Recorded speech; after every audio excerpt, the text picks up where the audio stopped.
여러분 안녕하세요. 김동호 목사입니다. 오늘도 우리 날마다 기막힌 새벽 잊지 않고 찾아 나오신 여러분 진심으로 환영합니다. 오늘은 잠언 28장 6절 말씀을 같이 한번 생각해 보겠습니다. 가난하여도 성실하게 행하는 자는 부유하면서 굽게 행하는 자보다 나으니라. 가난하여도 성실하게 행하는 자는 부유하면서 굽게 행하는 자보다 나으니라. 제가 신대원 3학년 때 1977년이었는데요. 친구 전도사님하고 얘기를 하다가 나는 부잣집 딸하고는 결혼 안 해. 그 얘기를 했어요. 내가 돈에 욕심 나서 돈 욕심에 부잣집 딸하고 결혼해서 그 덕 벌려고 하는 삶 안 살겠다라고 하는 것을 은근히 자랑하려고 하는 마음이 있었습니다. 그랬더니 그 친구 전도사님이 이렇게 받아치셨어요. 나는 가난한 집 딸하고는 결혼 안 할 거야. 저는 그래서 이 양반이 사람을 보지 않고 돈 욕심이 있어서 그러는 이제 속물로 쉽게 말하면 하는 생각이 들었어요. 근데 그 전도사님 그 얘기를 했어요. 김 전도사가 무슨 뜻으로 그 얘기를 하는지를 아는데 가난한 집 딸이라고 다 좋은 게 아니야.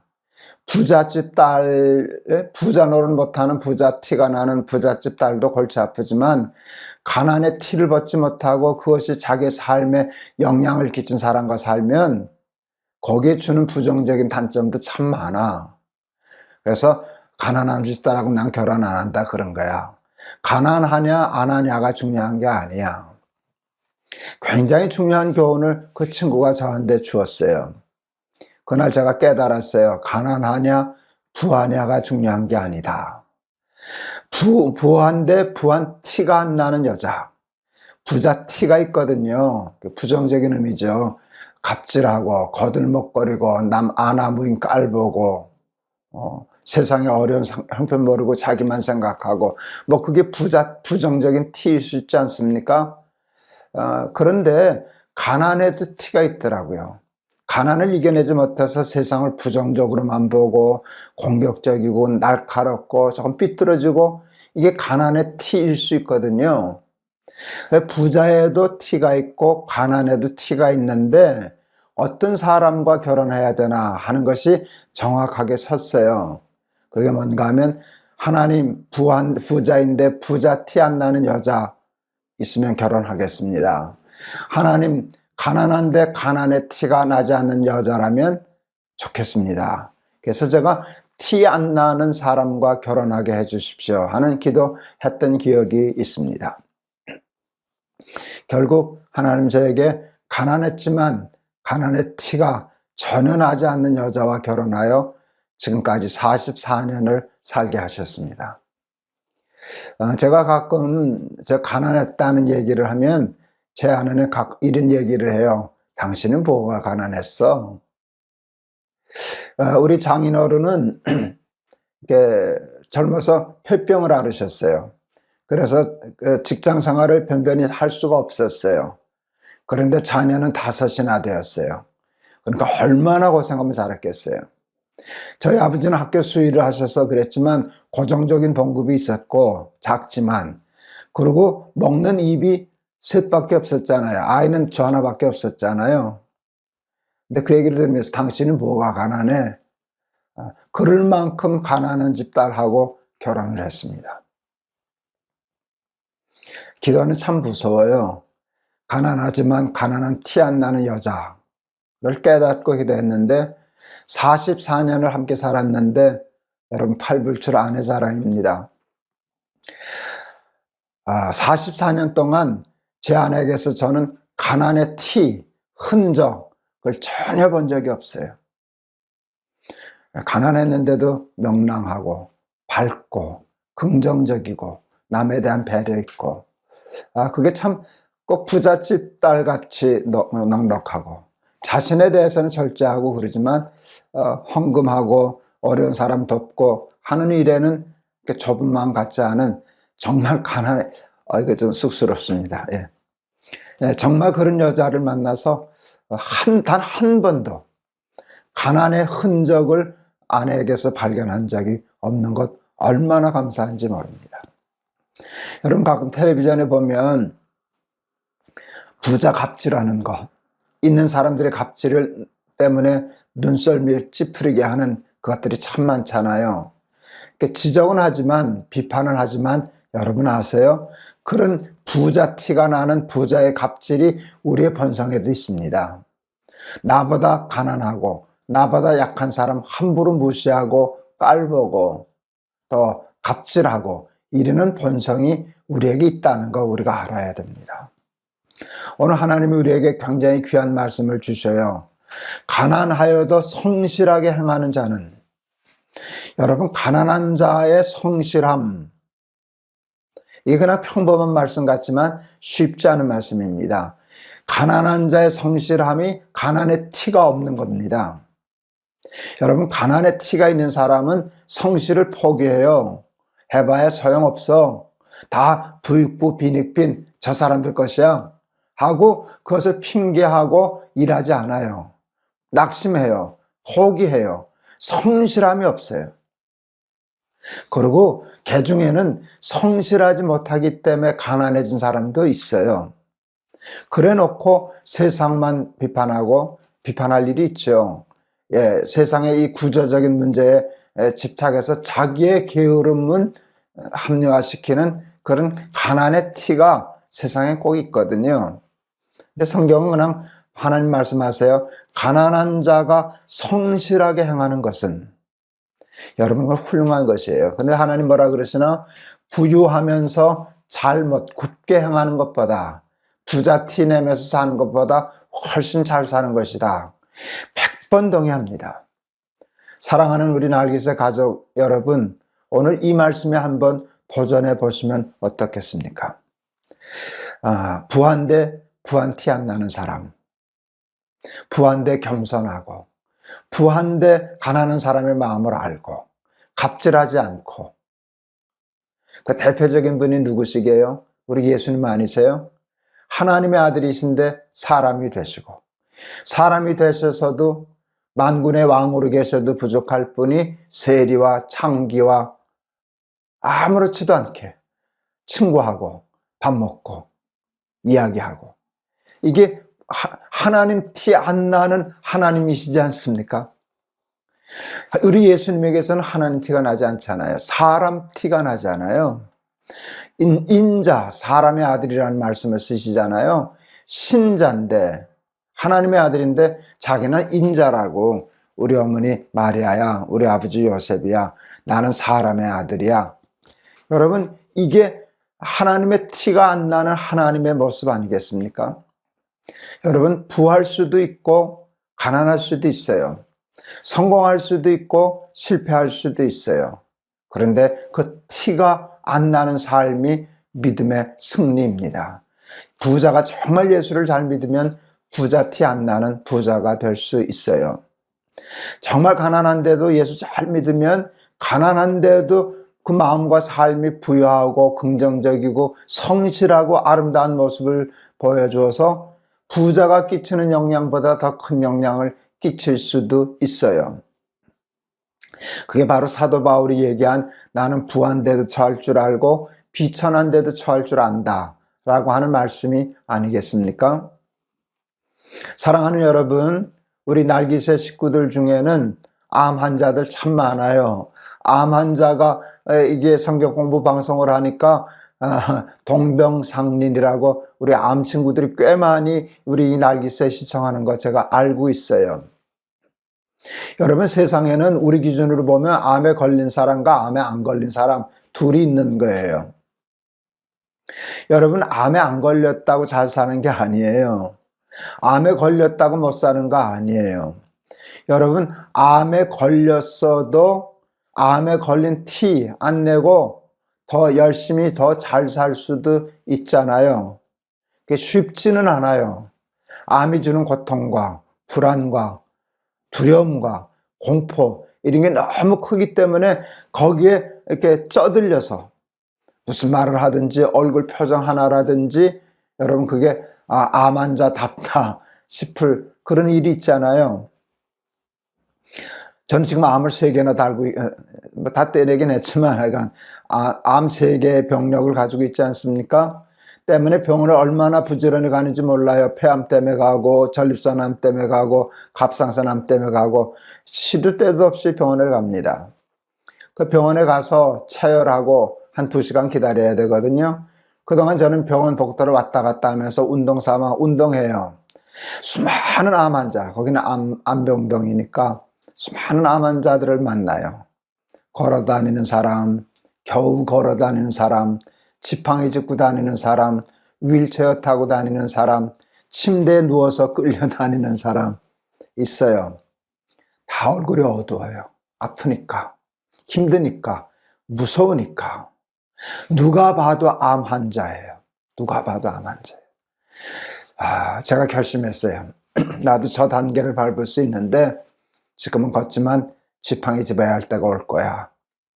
휠체어 타야 되는 때도 올 거야. 가능한 한 웃고 다녀야지. 웃고 다녀야지. 사람들이 보고 저 사람 암 환자 같은데 뭐 저렇게 얼굴이 밝아? 저 얼굴이 저렇게 싱싱해? 저렇게 어떻게 친절해? 짜증을 내지 않아? 어떻게 저렇게 자기 일에 또 열심히 저럴까? 성실할까? 이거 한번 도전해 보고 싶어요. 가난하여도 성실함을 저는 암에 걸렸어도 성실함으로 풀었어요. 제가 암에 걸려서 날깃에 성실히 잘하고 있잖아요.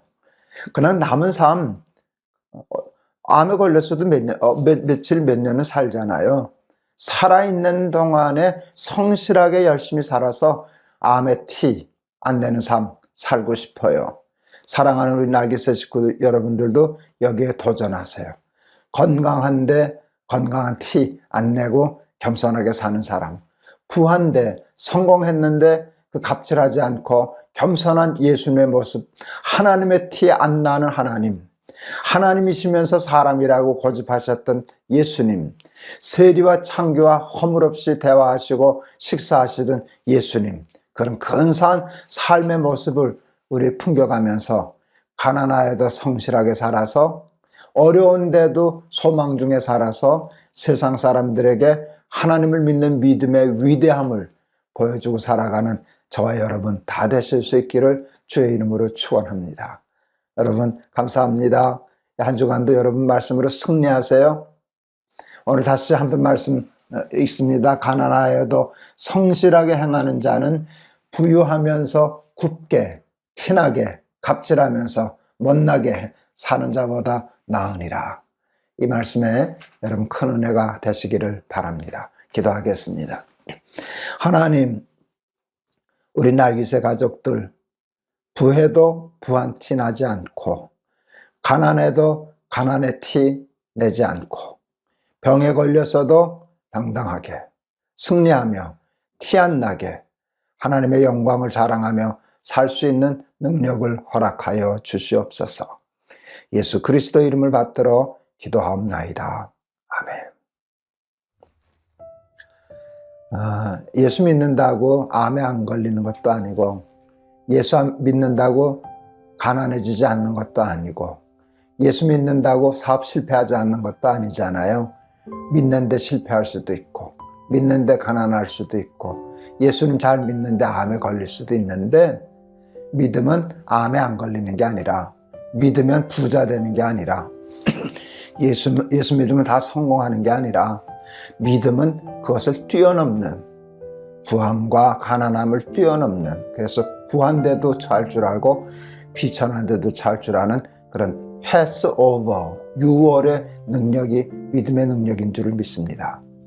가난과 부함과 건강함과 약함에 휘둘리지 말고 믿음으로 그것을 뛰어넘어 살아가는 우리 날깃새 가족들 다 되시기를 바랍니다. 여러분 내일 또 뵙겠습니다. 여러분 승리하세요. 여러분 사랑합니다.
여러분 안녕하세요. 김동호 목사입니다.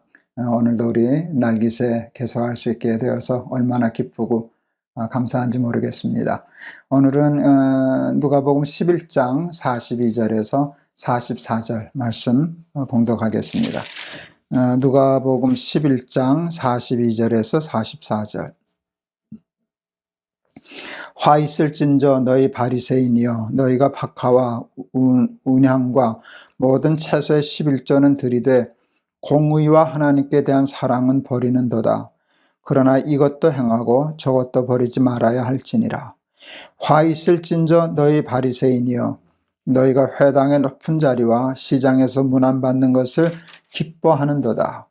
화 있을진저 너희여, 너희는 평토장한 무덤 같아서 그 위를 밟는 사람이 알지 못하느니라. 아멘.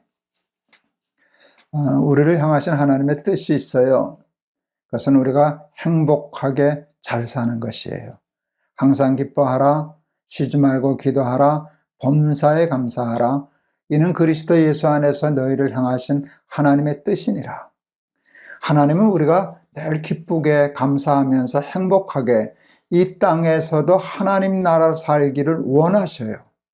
그래서요, 하나님은 당신을 믿고 당신을 사랑하고 당신의 말씀을 따라 사는 자에게 복을 주시기를 원하시는 분이세요.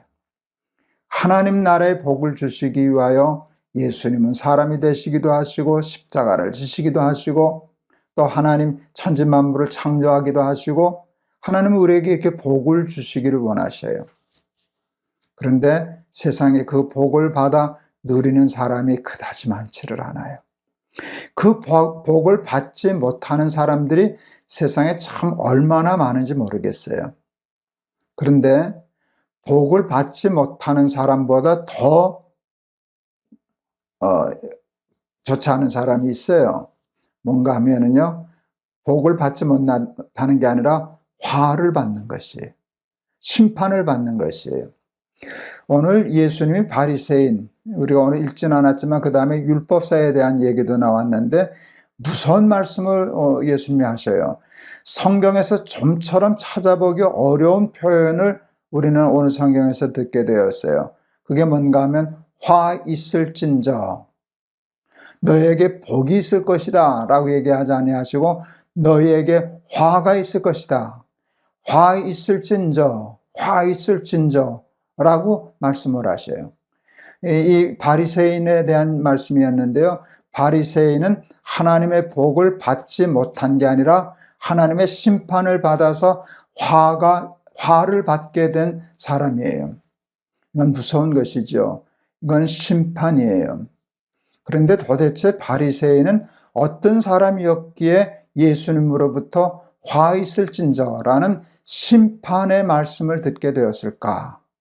저는 이제 그 생각을 오늘 본문을 통해서 하게 되었어요. 바리새인은 여러분이 잘 아시는 것처럼 하나님의 율법을 누구보다도 잘 지키고 싶어서 이렇게 만든 사람들이에요. 보통 사람하고 달리 우리 한번 믿으려면 잘 믿어보자. 율법을 지키려고 하면 적당히 지키지 말고 한번 열심히 지켜보자. 그래서 제가 누누이 말씀드렸지만 여러분 안식일에 일하지 말라는 그 계명 하나를 지키려고 600여 가지가 넘는 세칙을 만들었던 사람들이에요. 그러니까 안식일에 어느 정도까지 걸어갈 수 있나 이거 생각하고요. 그래서 회당을 이제 안식일에 가야 되는데 안식일에 걸어갈 수 있는 걸음을 정하고 그 이상에 가면 회당도 못 가니까 회당은 늘 안식일에 걸어갈 거리마다 회당을 만들 정도로 그들은 철저했어요. 여러분 좀 심했지만 엘리베이터 이렇게 버튼 누르는 게 있잖아요.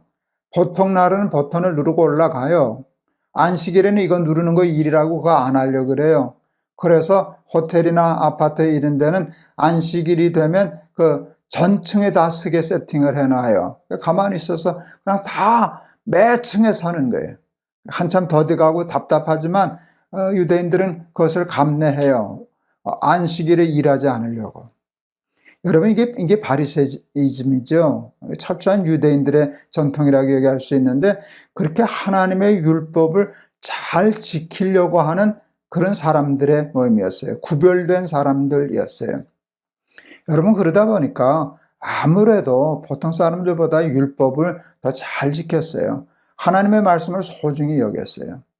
그런데 그러다가 교만해졌어요. 바리새인의 문제는 자기를 자랑하는 거예요. 율법 잘 지키는 것을 자랑하고 그것을 사람들한테 인정받고 싶어서 그러지 못하는 사람은 나는 저 세리와 같지 않음을 감사하나이다 해서 자기를 더 도두고 돋보이려고 하고, 그러다가 어디까지 갔는가 하면은요, 하는 것으로 칭찬받는 것에서 만족하지 못하고 그 다음에 하지 못하는데, 하지 않고 있는데 그것을 마치 하는 것처럼, 이것도 하는 것처럼 거짓말을 하기 시작했어요. 그걸 위선이라 그래요. 그러니까 진선이 있어요. 바리새인에게 진짜 선한 면이 있었어요. 잘하는 게. 근데 거기에 교만이 들어가니까 칭찬받고 싶어서, 높임받고 싶어서, 자랑하고 싶어서, 영광받고 싶어서 안 하는 것도 한다 그러고 자기의 죄지능은 다 감추어서 버리고 이렇게 회칠하기 시작했어요. 그래서 예수님은 바리새인들을 회칠한 무덤 같다 그랬어요. 속에는 썩어있는 죄가 다 있는데 안 그런 것처럼 겉을 깨끗하게 회칠을 했기 때문에 그걸 위선이라고 그래요. 여러분, 교만으로부터 오는 위선은 이건 패망의 선봉이에요. 복을 받을 길이 없어요. 여러분, 복의 근원이 되시는 하나님께 붙어야 되는 것이에요. 붙잡아야 되는 것이에요. 십자가를 붙잡아야 구원을 얻듯이 복 되신 하나님을 붙잡아야만 여러분 복을 받을 수 있어요. 그런데 여러분 보세요. 자기가 선하다라고 생각하는 사람은 하나님을 붙잡을 길이 없어요. 위선은 남을 쏘기 위해서 위선을 했는데 나중에 자기도 썼거든요. 그래서 착각해요. 나는 저 세리 같지 않아. 정말로 그렇게 생각하는 거예요. 나는 저런 사람하고 달라. 내가 얼마나 11조도 하지. 나는 하루에 3번씩 꼬박꼬박 기도하지. 일주일에 몇 번씩 금식도 하지. 내가 어떻게 저런 사람과 같아. 이런 착각에 빠져 있어요. 자기가 선하다고 생각하기 때문에 십자가를 붙잡을 수가 없는 거예요. 하나님을 붙잡을 수 없어요. 그냥 하나님 없이도 자기 혼자 의롭고 선하기 때문에 그렇게 살아요. 그렇게 되면 하나님의 복을 받을 수 없게 되는 것이죠. 마이너스 곱하기 마이너스는 플러스예요. 근데 마이너스에다 플러스를 곱하면 마이너스가 돼요. 우리는 하나님 앞에서 다 마이너스 같은 존재예요. 우리 다 죄인이잖아요. 그런데 자기 인식을 어떻게 하느냐에 따라 우리의 값이 달라져요. 어느 날 성전에 바리새인과 세리가 함께 올라갔어요. 근데 바리새인은 서서 하늘을 향하여 손을 들고 하나님 앞에 이렇게 기도해요. 나는 저 세리 같지 않음을 감사합니다. 나는 11조도 합니다. 나는 기도 많이 합니다. 금식도 합니다. 그리고 율법 성경 말씀 여기다 줄줄이 써가지고 다니고 이랬어요. 그러니까 자기를 플러스라고 인식하는 거예요. 그러니까 마이너스인데 자기를 플러스라고 인식하니까 그는 마이너스적인 존재가 될 수밖에 없어요. 그러니까 화 있을 진저에 속하게 되는 것이죠.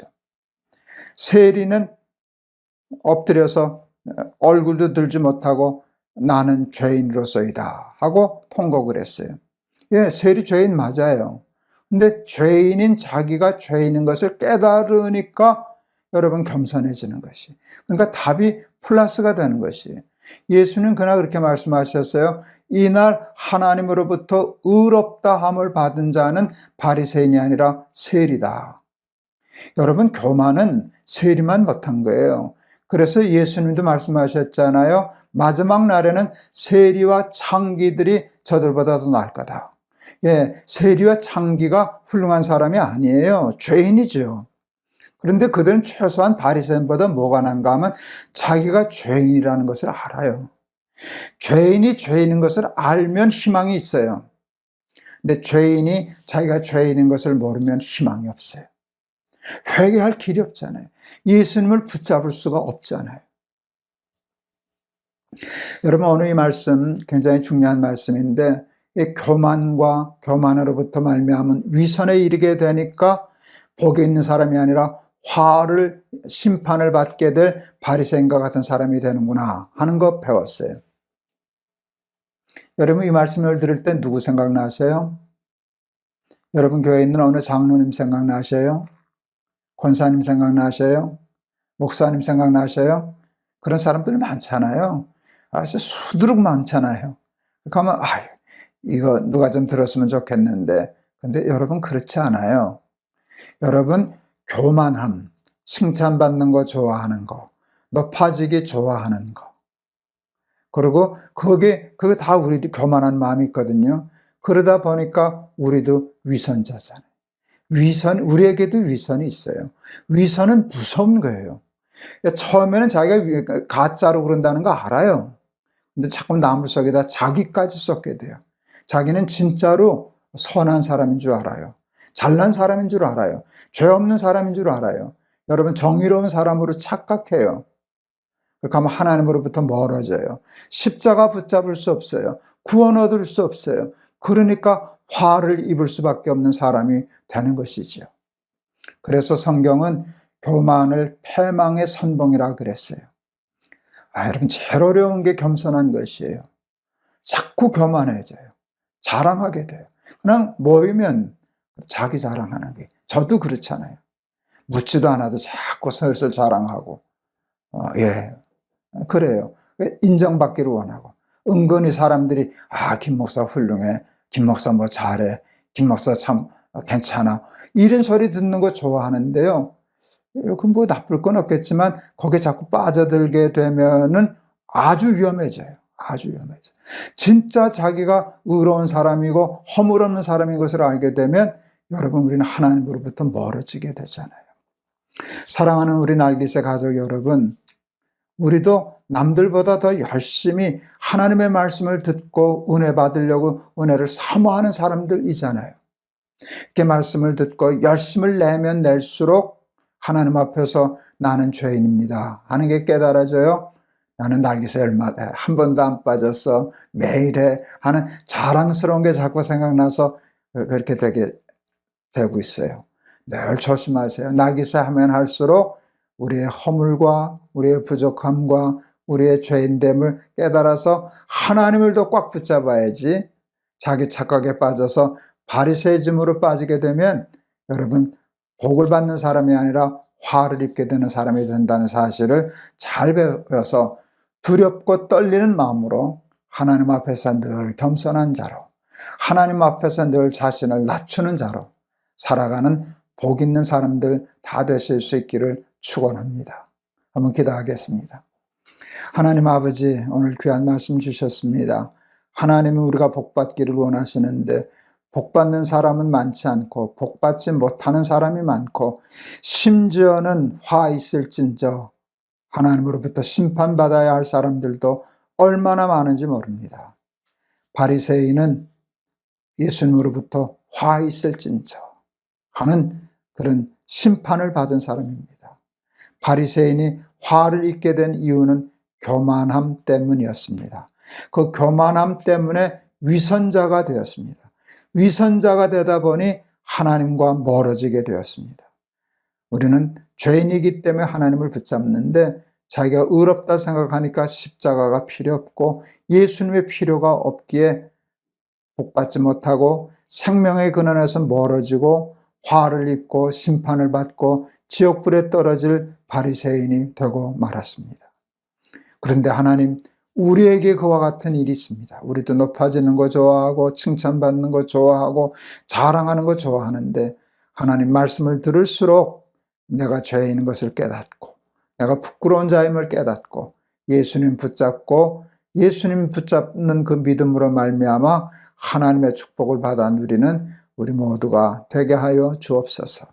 예수 그리스도 이름을 받들어 기도하옵나이다. 아멘. 우리 하나님을 좀 열심히 하려고 하다가 사탄에게 빠져 있는 건 뭔가 하면 교만한 거예요. 열심히 잘할수록 교만하지 말고 위선자 되지 말고 내가 죄인인 것을 깨닫고 하나님 앞에 더 진실이 마음의 무릎을 꿇고 나아감으로 심판받지 않고 하나님의 축복을 받는 우리 귀한 나기세 식구들 다 되기를 바랍니다. 감사합니다. 여러분 또 승리하세요. 오늘도 내일 또 뵙겠습니다. 여러분 사랑합니다.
여러분 안녕하세요. 김동호 목사입니다.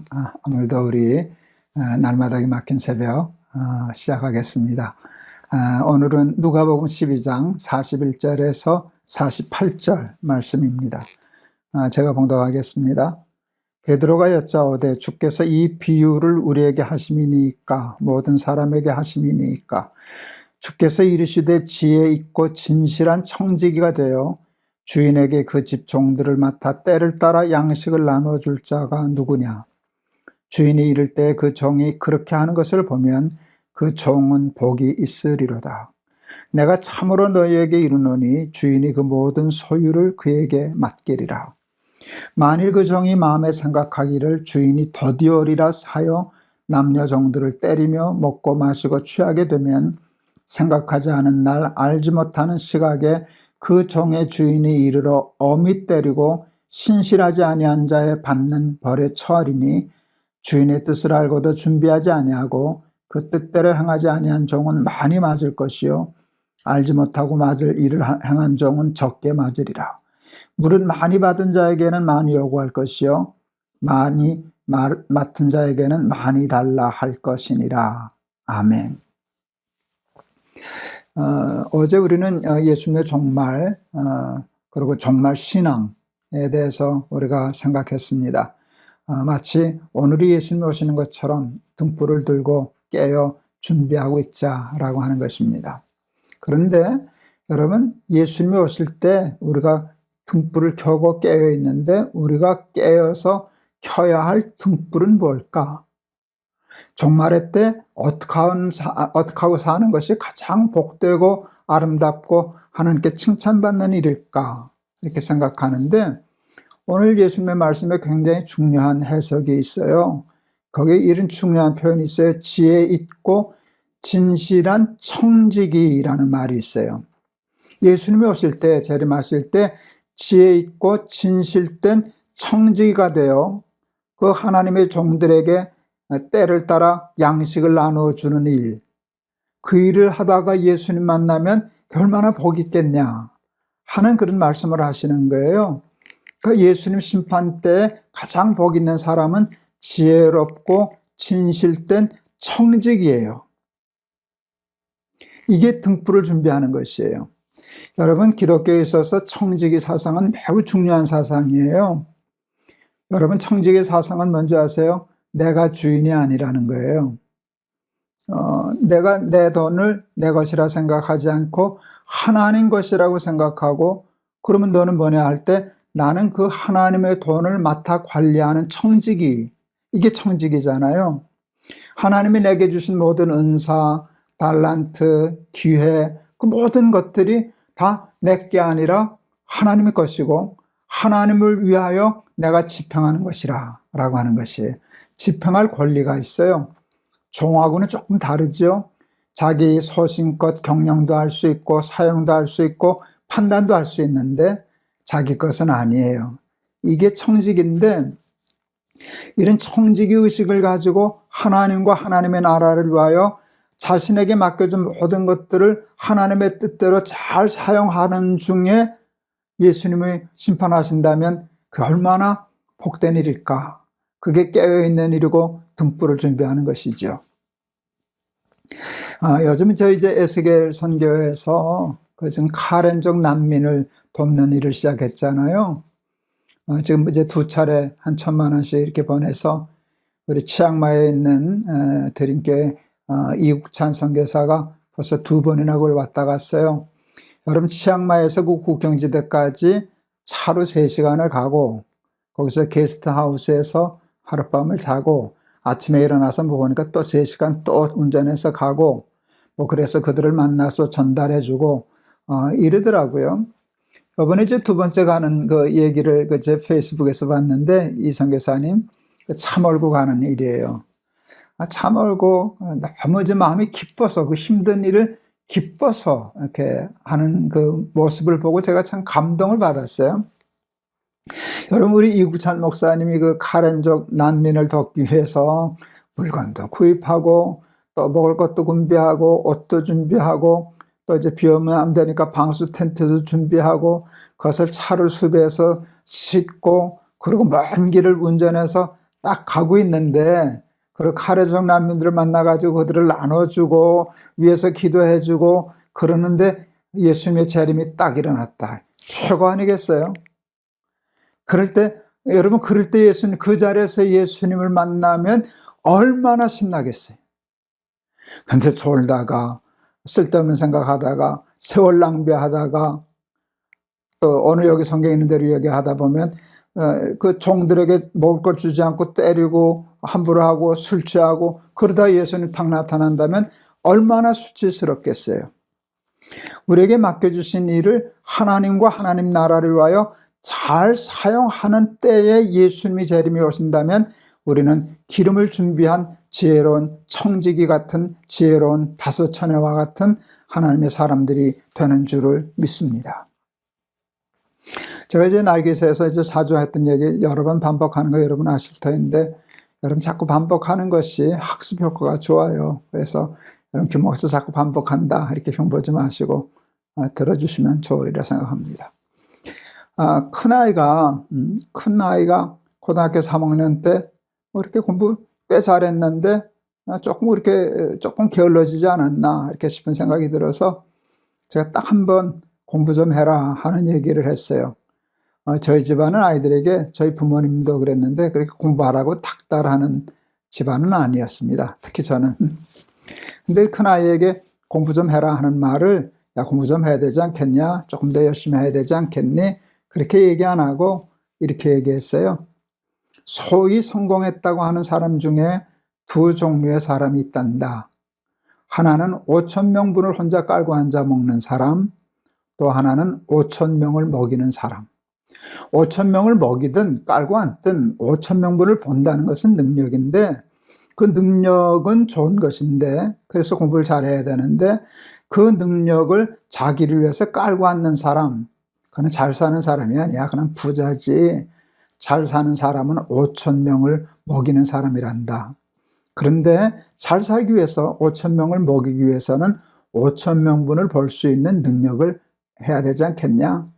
보통 공부해서 남 주냐? 그러고 공부하라 그러는데 그건 기독교적이 아니야. 공부는 남 주려고 하는 거란다. 공부해서 남 줘라. 돈 벌어서 남 줘라. 출세해서 남 줘라. 그런 얘기를 해줬어요. 그리고 이제 기독교의 복을 얘기했는데, 세상 복은 너 복 받고 잘 살아라 이지만 기독교의 복은 달라. 내가 복의 근원이 될지라. 너로 인하여 나라와 민족이 복을 얻을 것이니라. 그게 5천 명을 먹이는 사람과 연결이 되지 않겠냐 하는 얘기를 해주었어요. 큰아이가 그 말을 이렇게 깊이 마음으로 받아들였어요. 책상 머리 앞에다가 모저지 전지로 써붙이더라고요. 공부해서 남 주자. 5천 명을 먹이는 사람이 되자. 그리고 하나 더 썼더라고요. 최상의 것을 하나님께 드리자. 그리고 공부하더라고요.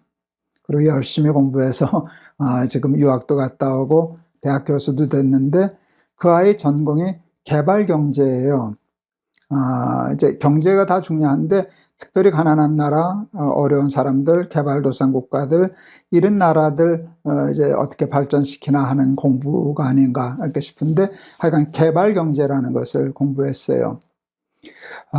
이렇게 삶의 목적을 공부하는 거 해야죠. 돈도 버는 거 좋죠.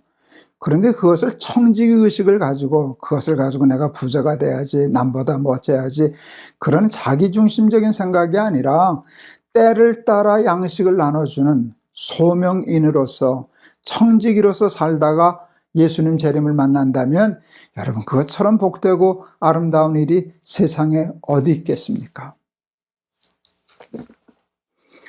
여러분, 오늘 또 귀한 말씀 하나 있어요. 그렇게 때를 따라 양식을 잘 나눠주고 청지기 노릇을 잘하면, 43절 주인이 이를 때 그 종이 그렇게 하는 것을 보면 그 종은 복이 있으리로다. 당연하죠. 그렇게 열심히 하는데 예수님 짠 나타나시면 얼마나 신나겠어요. 그 종은 복이 있으리로다. 44절 내가 참으로 너희에게 이르노니 주인이 그 모든 소유를 그에게 맡기리라. 이거 굉장히 중요해요. 주를 위하여 잘 쓰면 여러분, 하나님께서 너 참 잘 쓴다. 내가 너한테 맡겨야 되겠다. 그래서 그 모든 소유를 주를 위하여 잘 쓰는 사람에게 맡기신다. 여러분, 그건 굉장히 중요한 거예요. 주를 위하여 쓰면 풀린다 하는 설교를 제가 한 적이 있어요. 예수님이 묶인 나귀 풀어오너라.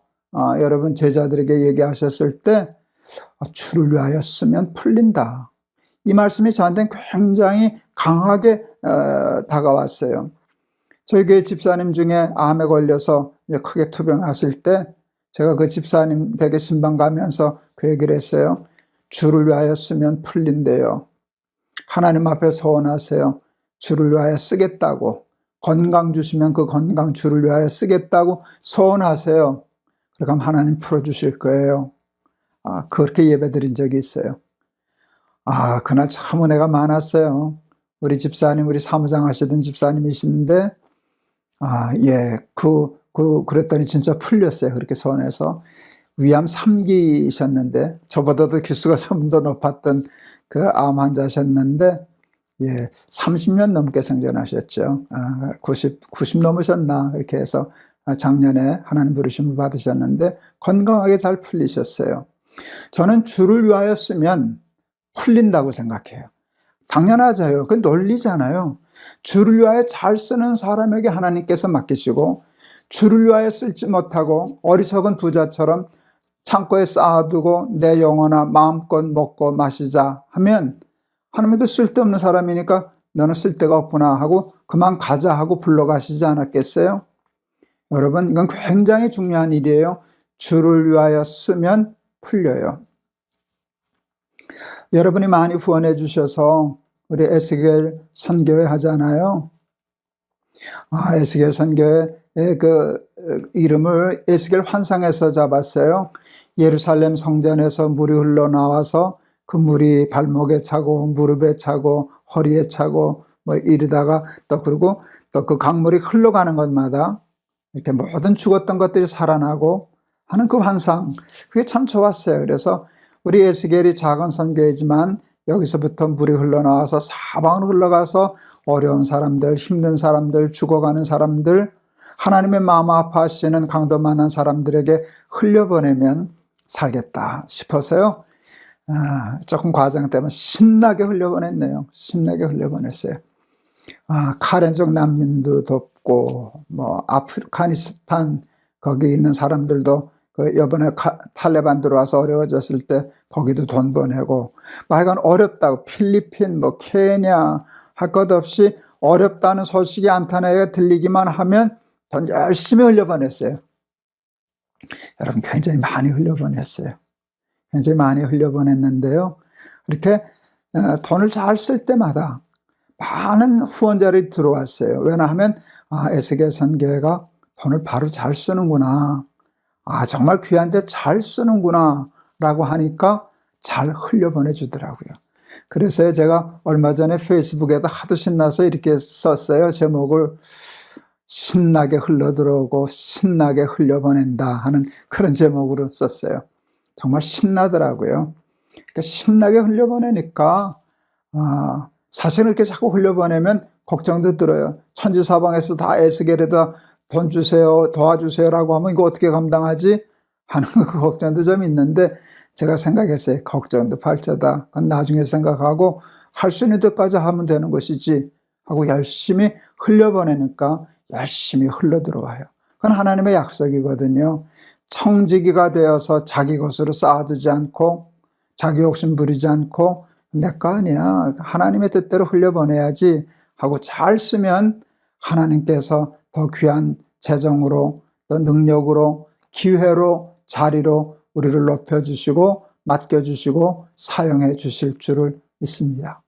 우리 사랑하는 날깃의 가족 여러분, 때를 따라 양식을 나눠주는 지혜로운 진실된 성실한 하나님의 청지기가 되어서 하나님께 칭찬받고 그래서 하나님이 더 많은 것으로 당신의 많은 것을 여러분에게 맡겨서 이 세상에서도 형통하고 성공하고 승리하는 삶 살아가는 우리 날깃의 가족들 다 되실 수 있기를 바랍니다. 성실한 청지기로 주를 위하여 쓰는 현장에서 예수님 재림을 맞으실 수 있는 저와 여러분 다 되시기를 축원합니다. 한번 기도하겠습니다. 예수님의 재림을 맞기 위하여 준비할 지혜로운 기름, 등불 기름은 성실한 청지기로서의 삶을 사는 것이다. 가르쳐 주시니 감사합니다. 욕심부리고 쌓아두고 하나님의 청지기로 살지 않고 자기가 주인처럼 살다가 예수님 오시면 얼마나 수치스럽고 부끄럽고 하겠습니까? 하나님, 우리는 진실되고 지혜로운 하나님의 청지기가 되어서 우리에게 맡겨주신 재물, 우리에게 맡겨주신 재능, 우리에게 맡겨주신 지혜를 하나님의 뜻대로 잘 쓸 줄 아는 선한 청지기가 되어 하나님 앞에 칭찬받고 인정받고 그리고 하나님이 모든 것을 맡겨주실 수 있는 신실한 청지기의 삶 살아갈 수 있도록 도와주시옵소서. 예수 그리스도 이름을 받들어 기도하옵나이다. 아멘. 제가 예수를 믿으면서 깨달은 굉장히 중요한 삶의 비밀, 지혜 같은 것 중에 하나가요, 주를 위하여 쓰면 풀린다예요. 그래서 이게 오늘 말씀에 주를 위하여 잘 쓰면 하나님께서 당신의 모든 것을 우리에게 맡겨주신다 하는 것인데요. 잘 쓰는 사람에게 하나님이 맡겨주셔요.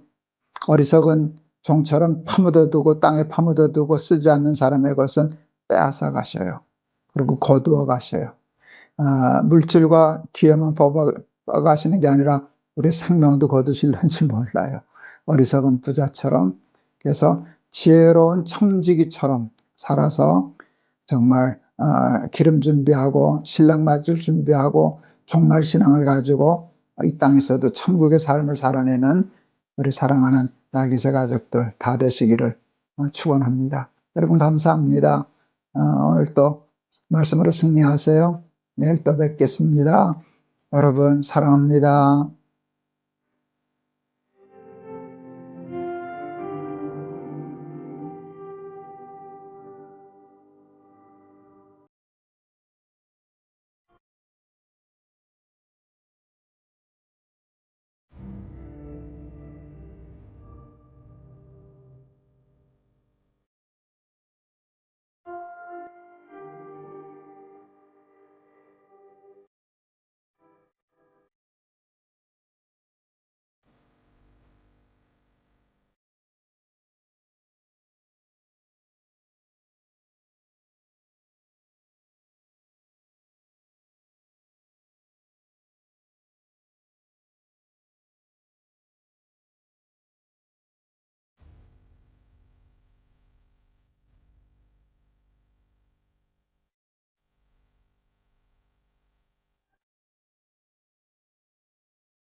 여러분 안녕하세요. 김동호 목사입니다.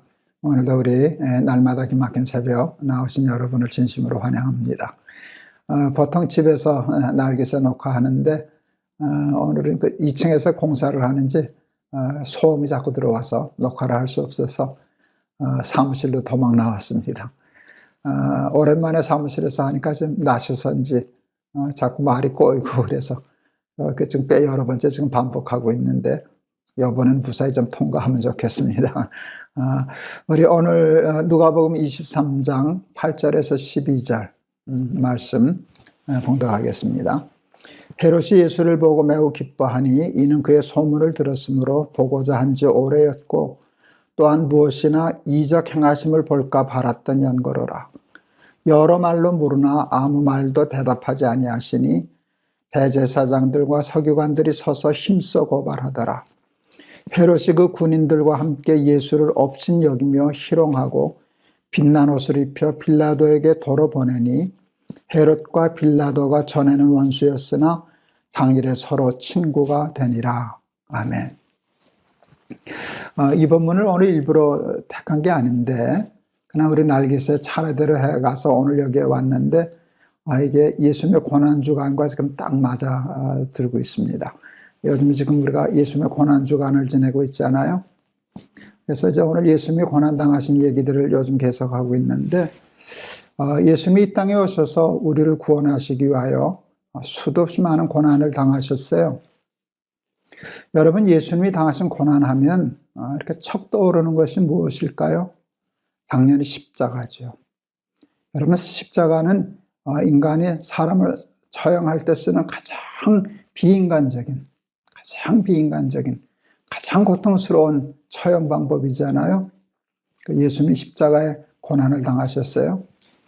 그런데 십자가 지긴 전부터도 감당할 수 없는 고난과 고통이 있으셨어요. 그건 채찍질 당하신 것이에요. 그들이 그때 사용하던 채찍은요, 그냥 단순한 채찍이 아니래요. 그 가죽 사이에다가 짐승뼈도 넣고 쇠조각도 집어넣고 그래서 그 채찍을 맞으면 그냥 살이 터지고 뼈가 부러지고 뼈가 부서지고 그래서 인간이 상상할 수 없는 그러니까 큰 고통을 주는 채찍질인데 예수님이 그 채찍을 맞으시고 십자가의 고난을 당하셨어요. 예수님은 신성과 인성이 있으셨는데 하나님으로 정한다면 그냥 뛰어넘으실 수 있으셨을 거예요. 근데 예수님은 그때 사람으로서 사람이 당하는 그 성품을 가지고 그 고난을 직면하셨어요. 조금 더 아픔을 감하지 않고 자기 능력으로 회피하지 않고 사람이 당하는 것과 똑같은 두려움, 똑같은 아픔, 똑같은 고통스러움, 심지어 신포도주 이렇게 쓸개탄 신포도주를 좋아하면 좀 마취가 돼서 고통을 좀 감해 주는데 그것도 사용하시고 있는 그대로 무서운 고난을 받으셨죠. 그 까닭은 우리의 죄값을 대신 치러주시기 위해서, 우리에게 죄사함을 주시기 위해서, 우리를 구원하시고 또 새로운 하나님 나라의 삶을 주시기 위하여 그 끔찍한 고난을 당하셨던 거 우리가 이 고난주간에 다시 한번 기억해야 할 것입니다. 그런데 예수님이 당하신 고난이 그것뿐이었을까 하는 생각을 하게 되었어요. 그러니까 그 채찍보다 십자가보다 더 예수님이 아픈 것이 있으셨겠다 하는 생각을 하게 돼요. 그 무서운 채찍보다 십자가보다 더 아프고 고통스러운 게 뭐였을까요? 저는 제자들의 배반, 배신이라고 생각해요. 사랑하는 제자 가룟 유다에게 은 30개 팔릴 때 그 비참함, 그 마음의 아픔, 배반당하고 버림당한다는 아픔은 채찍질보다 몇 배, 몇백 배 더 힘들고 아프셨을 거예요.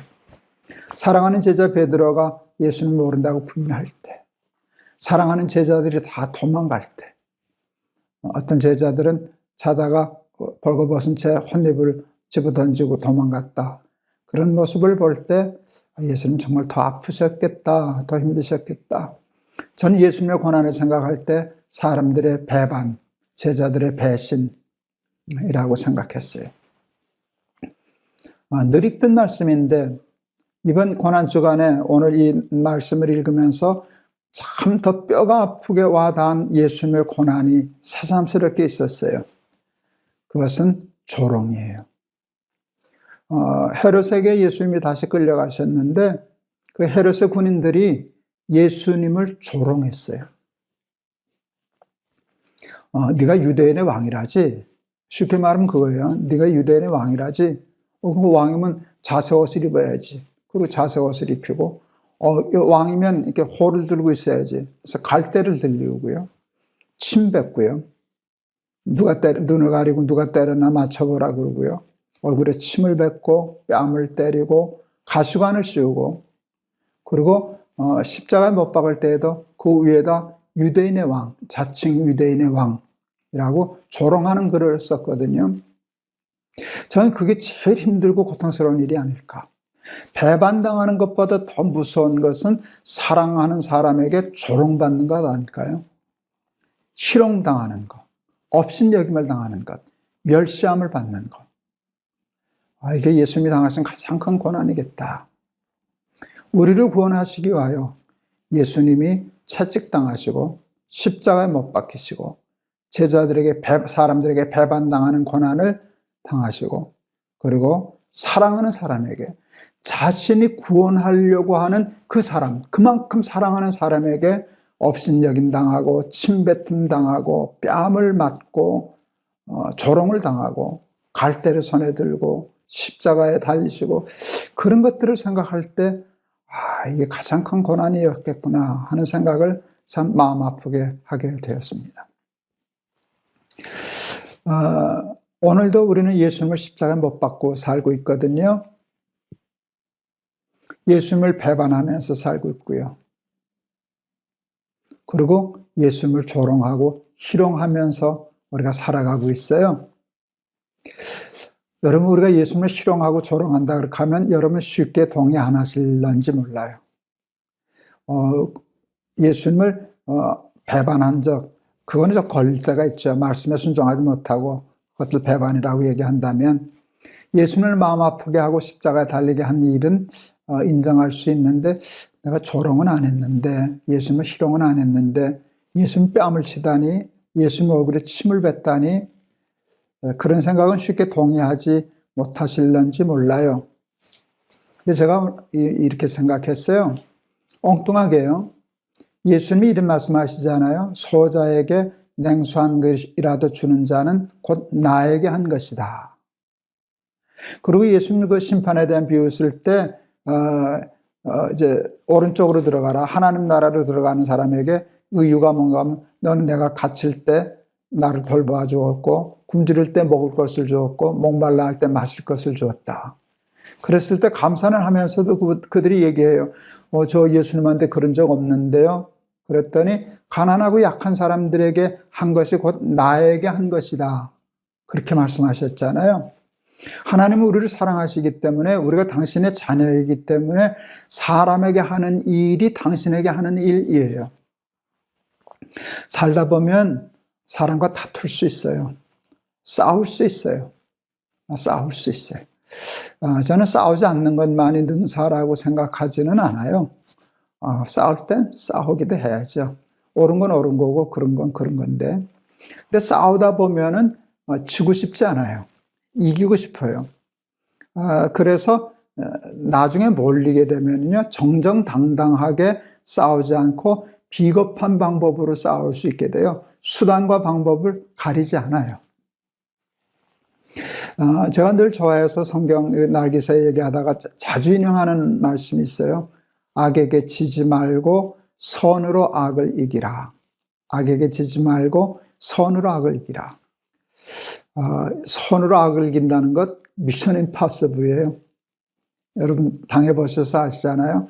상대방은 수단과 방법을 가리지 않고 공격해 들어오는데 나는 정정당당하게 할 말만 하고 옳고 그른 것만 얘기하고 비겁한 방법 쓰지 않으면 이길 수가 없어요. 그게 이제 선으로 싸우는 거거든요. 그래서 차라리 너 선으로 싸우다가는 져라. 그러시면 또 이해가 가기 쉬워요. 그러면 져야지 할 수 있는데 예수님 뭐라 그러시는가 하면 지지 말라는 거예요. 그렇게 싸워서 이기라는 것이에요. 이게 참 어려운데요. 선으로 악을 이긴다라고 하는 일이 이렇게 생각처럼 쉽지 않아요. 근데 선으로 악을 이겨야 할 때 우리가 절대로 해서는 안 되는 일 중에 하나가 뭔가 하면 상대방을 조롱하는 것이에요. 상대방을 희롱하는 것이에요. 모함하는 것이에요. 거짓 증거하는 것이에요. 거짓 증거 모함보다 저는 더 나쁜 것이 상대방의 인격을 무시하고 희롱하고 조롱하고 멸시하고 비인격적으로 대하는 일이 옳지 않은 일이라. 그게 선으로 싸우는 것이 아니라라고 생각을 했어요. 우리도 급하다 보면 수단 방법 안 가리거든요.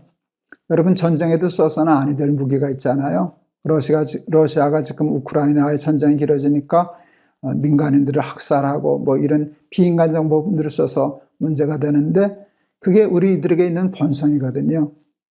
여러분, 다툴 때, 상대방이 나에게 악으로 싸울 때, 억울할 때, 그래서 정말 분노할 때라도 희롱하지 말고, 조롱하지 말고, 모함하지 말고, 거짓 증거하지 말고, 선으로 악을 싸워서 이길 수 있는 그런 사람이 되면 좋겠다.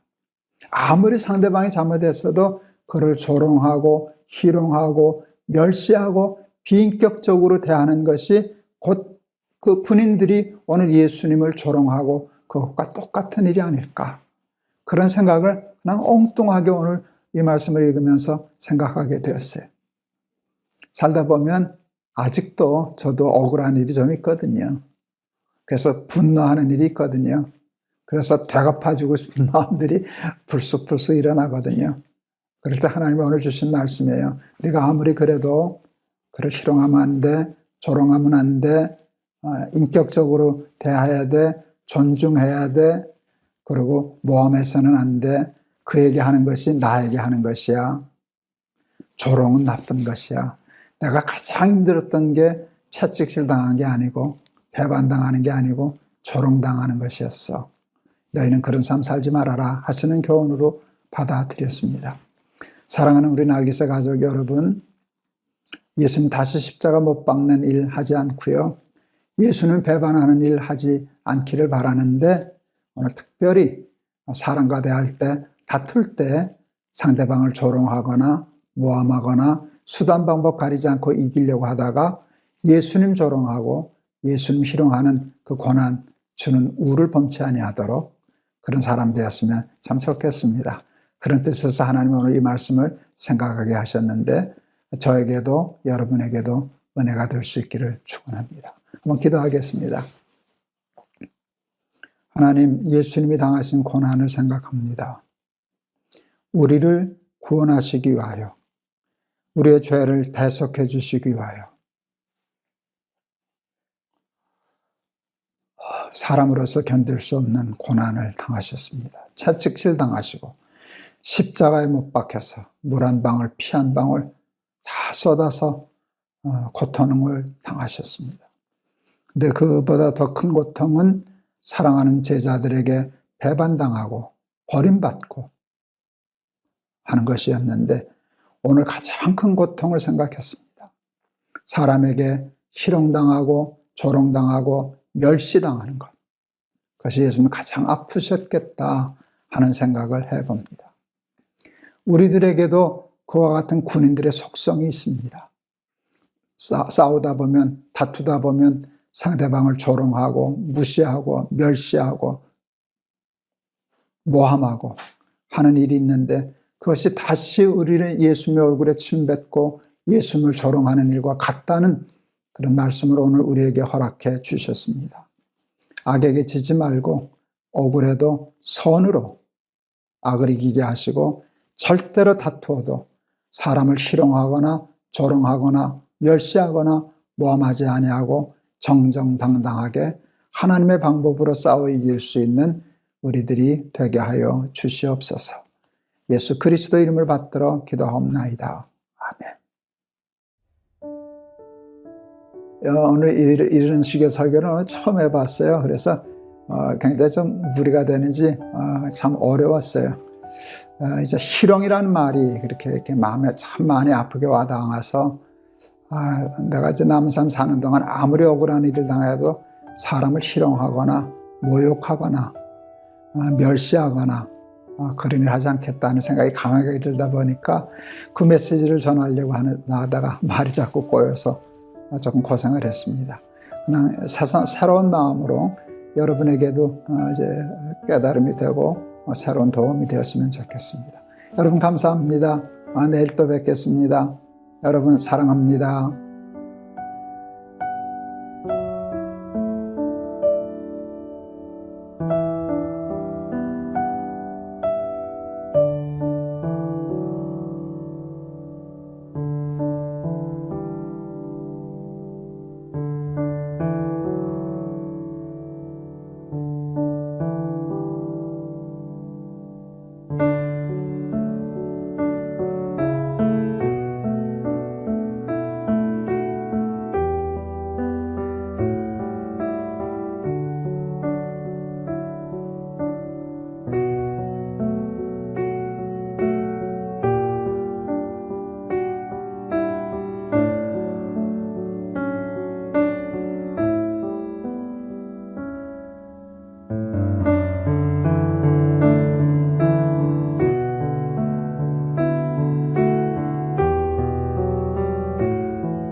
여러분 안녕하세요. 김동호 목사입니다. 오늘도 우리 날마다 기막힌 새벽 나오신 여러분을 환영합니다. 오늘은 우리 4월 15일 이제 금요일이 되겠습니다. 고난주간인데요. 예수님이 십자가에 못 박히신 우리 성금요일이라고 하는 날입니다. 오늘 아침 우리에게 주시는 하나님의 말씀은 누가복음 23장 44절에서 49절의 말씀입니다.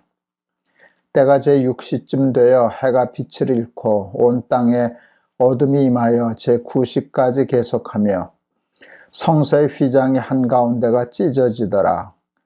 예수께서 큰 소리로 불러 이르시되 아버지 내 영혼을 아버지 손에 부탁하나이다 하고 이 말씀을 하신 후에 숨지시니라. 백부장이 그 된 일을 보고 하나님께 영광을 돌려 이르되 이 사람은 정녕 의인이었도다 하고 이를 구경하러 모인 무리도 그 된 일을 보고 다 가슴을 치며 돌아가고 예수를 아는 자들과 갈릴리로부터 따라온 여자들도 다 멀리 서서 이 일을 보니라. 아멘. 우리는 하나님을 믿습니다. 우리가 믿는 하나님은 천지만물을 창조하신 창조주 하나님이십니다. 근데 하나님이 창조하신 이 세상과 이렇게 만물, 우주를 보면 그 크기와 그것을 만드신 능력이 도무지 상상이 가지를 않습니다. 하나님이 창조하신 우주는 얼마나 크나 제가 한번 찾아봤어요. 궁금해서. 그랬더니 이제 학설이 분분한데요.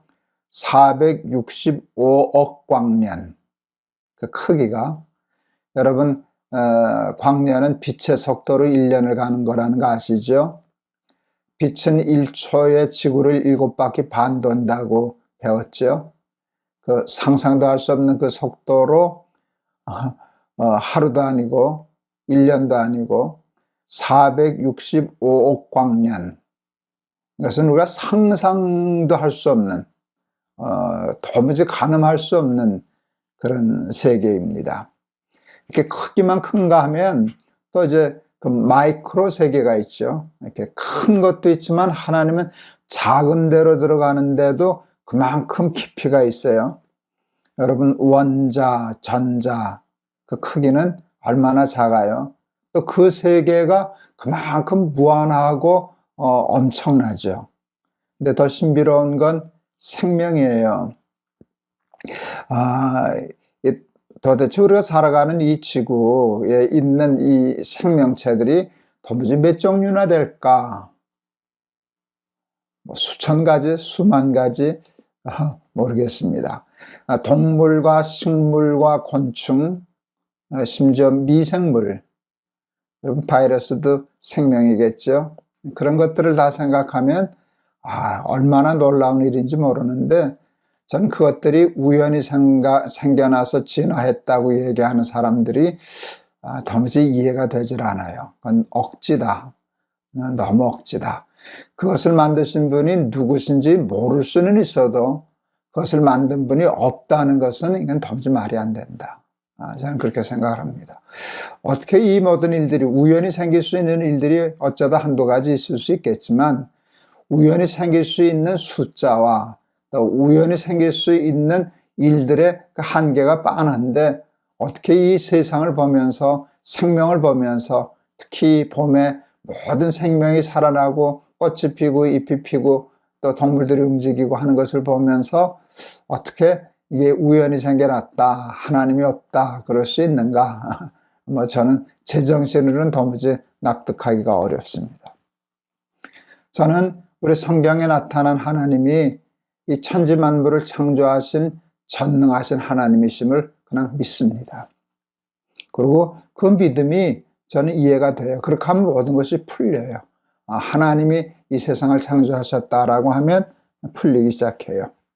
그런데 그 하나님이 우리를 창조하셨죠. 하나님이 창조하신 해와 달과 별, 이 세상의 모든 자연 법칙, 우주, 그리고 생명, 엄청난 창조 중에 우리를 특별하게 창조하셨습니다. 우리를 당신의 자녀로 창조하셨습니다. 그래서 우리에게는 당신의 영을 허락하여 주셨고, 자주 우리는 알고 있어 반복하지만 우리에게 자유의지를 허락하여 주셔서 하나님과 우리가 인격과 인격으로 만날 수 있는 그런 관계로 창조해 주셨습니다. 하나님은 이 우주 만물, 다른 피조물들을 참 좋아하셨어요. 보시기에 좋았더라, 보시기에 좋았더라. 하나님이 세상을 참 좋아하시고 사랑하시지요. 근데 하나님은 우리를 당신의 자녀로 사랑하셔요. 그러므로 하나님이 세상을 사랑하시는 거하고 하나님이 우리를 사랑하시는 거하고는 조금 다를 것 같아요. 우리에 대한 하나님의 사랑은 부모가, 아비가 자식을 사랑하는 그 마음이라 그렇게 생각할 수 있습니다.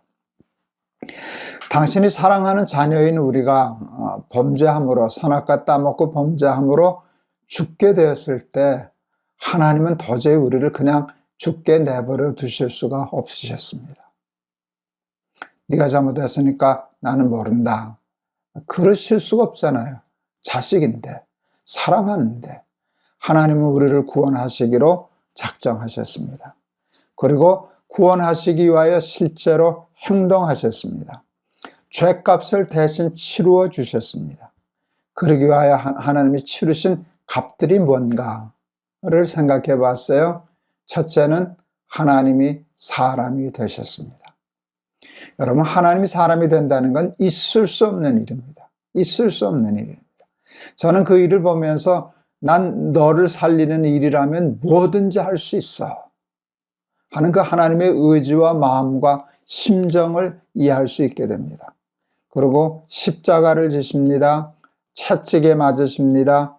우리 얼마 전에도 같이 다루었습니다마는 조롱을 당하셨습니다. 희롱을 당하고 천대를 받으시고 그런 모욕을 받으시면서까지 그 대가를 치르시면서까지도 우리를 구원하시기 위하여 예수님이 그 모든 것을 지불하셨습니다. 오늘은 예수님이 십자가에 달려 돌아가신 성금요일입니다. 오늘 꼭 거기에 맞는 말씀을 우리가 읽게 되었습니다. 오늘 다 아는 말씀인데 오늘 이 단어가 저는 참 마음에 깊이 와닿았어요. 예수님이 아버지 내 영혼을 아버지 손에 부탁하나이다 하고 이 말씀을 하신 후에 그 다음에 단어가 이거예요. 숨지시니라, 죽으셨느니라 라는 뜻이에요. 여러분, 이게 말이 돼요? 세상에 죽는 신이 어디 있어요? 신이 어떻게 죽을 수 있어요? 여러분, 하나님이 죽는다는 건 있을 수 없는 일이잖아요. 그런데 하나님이 있을 수 없는 일을 행하셨어요. 당신이 죽으셨어요. 이유는 단 하나예요. 우리를 살리시기 위하여, 우리를 구원하시기 위해서예요. 이게 기독교의 핵심적인 복음이에요. 한 70여 년 살아오는 동안 힘든 일 참 많았습니다. 누구나 다 그렇듯이 죽고 싶을 만큼 힘든 일도 제게 많았습니다. 한치 앞이 보이지 않을 만큼 캄캄하고 절망적인 때가 있었습니다. 이제는 끝이구나, 이제는 죽었구나, 이제는 살 수 없겠구나 싶은 일들을 한두 번 당한 일이 아닙니다. 그러나 죽지 않았습니다. 망하지 않았습니다. 실패하지 않았습니다. 전 그럴 줄 알았습니다. 죽고 망할 것처럼 앞이 깜깜할 때도 죽지 않을 줄을 알았습니다. 왜요? 하나님이 나를 살리시겠다고.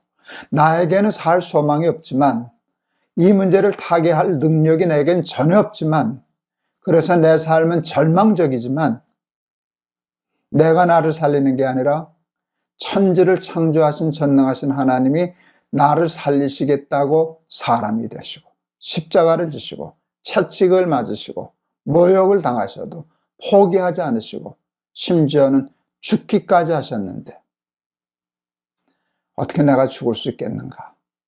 내가 이까짓 것 때문에 죽고 망할 사람이라면 우리 예수님 날 위하여 십자가 지시지도 않으셨다. 그게 정말 믿어졌습니다. 그 생각이 마음에 들어왔을 때 한치 앞이 내다보이지 않는 깜깜한 절망 속에서 그것을 뛰어넘고 이겨낼 수 있었습니다. 그래서 오늘 여기까지 오게 되었습니다. 이제 남은 삶이 얼마나 남았는지를 잘 모르겠습니다. 그렇게 길지는 않을 것 같습니다. 지금은 참 좋고 평안합니다. 그러나 남은 시간 동안 무슨 일이 나를 기다리고 있을지 그건 저는 알지 못합니다. 어떻게 좋은 일만 있다가 갈 수 있겠습니까? 힘든 일도 또 당할는지 모르고 슬픈 일도 당할는지 모르고 고통도 당할는지 모르고 어려운 일도 당할는지 모릅니다. 아마 있을 겁니다. 그래도 두려워하지 않을 겁니다. 왜냐하면 전에도 그 힘든 일이 있었을 때 이 믿음, 하나님이 나를 살리시기 위하여 죽으셨다. 그래서 누구든지 그 하나님의 사랑, 십자가의 사랑을 믿고 하나님께 돌이키는 자는 멸망치 않고 영생을 얻는다 하시는 말씀을 믿었고 믿음대로 되었던 것을 기억하기 때문에 전에도 됐었고 앞으로도 똑같은 일이 있을 거라 저는 믿기 때문에 혹시 어렵고 두려운 일이 있다 할지라도 저는 이겨낼 것을 믿습니다. 그것은 제 의지가 아닙니다. 제 능력이 아닙니다. 제 훌륭함이 아닙니다.